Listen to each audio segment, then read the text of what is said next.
আসামি শেখ হাসিনা, আসামি আসাদুজ্জামান খান কামাল, আসামি চৌধুরী আব্দুল্লাহ আল মামুনের বিরুদ্ধে মানবতা বিরোধী অপরাধের দায়ে অপরাধকে আমলে গ্রহণ করা হয়েছে।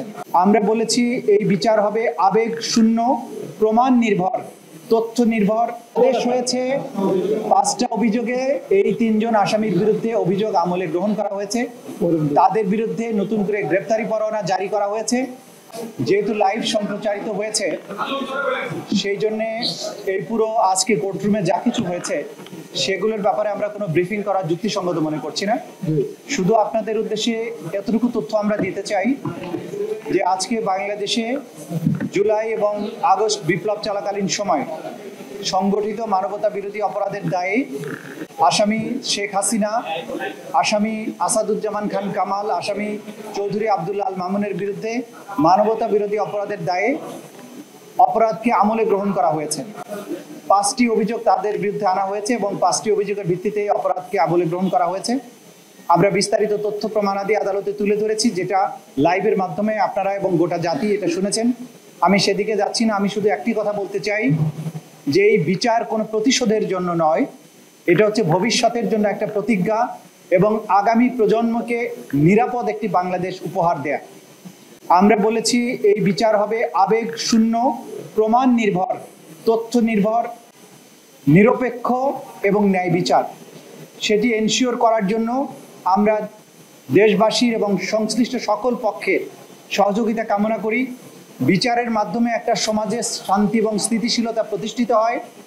আগামীর বাংলাদেশ যে অন্ধকার অতীত থেকে বেরিয়ে এসেছে এবং বাংলাদেশ যে নতুন করে পুনরুজ্জীবনের স্বপ্ন দেখছে, এই বিচার শেষ হওয়ার মাধ্যমে সেই পুনরুজ্জীবনের স্বপ্ন বাস্তবায়ন হবে বলে আমরা বিশ্বাস করি। আমি পুরো অভিযোগগুলো আদালতে প্লেস করেছি, এগুলো আমি নতুন করে বলতে যাচ্ছি না, আপনারা দেখে নেবেন। আদেশ হয়েছে 5টা অভিযোগে এই 3 জন আসামির বিরুদ্ধে অভিযোগ আমলে গ্রহণ করা হয়েছে।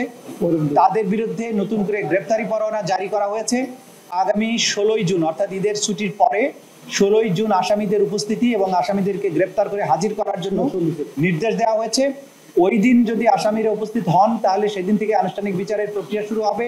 যদি আসামি কেউ অনুপস্থিত থাকেন, আইন অনুযায়ী তাদেরকে অনুপস্থিত ঘোষণা করার একটা ব্যাপার থাকবে, সেটাও সেদিন আদালত যথাযথ আইন প্রক্রিয়া অনুযায়ী সেদিন ঘোষণা করবে। আপনারা সবাই জানেন যে আমাদের আইনে লাইভ সম্প্রচার বা সম্প্রচারের ব্যাপারে এটা এখতিয়ার দেওয়া হয়েছে ট্রাইব্যুনালকে।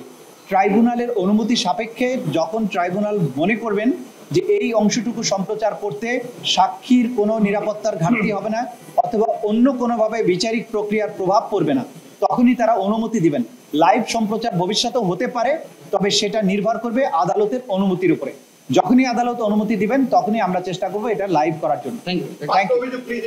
5টা অভিযোগের ব্যাপারে আমি বারবার বলেছি, সেটা আদালতে বলা হয়ে গেছে, নতুন করে আর বলছি না। ধন্যবাদ।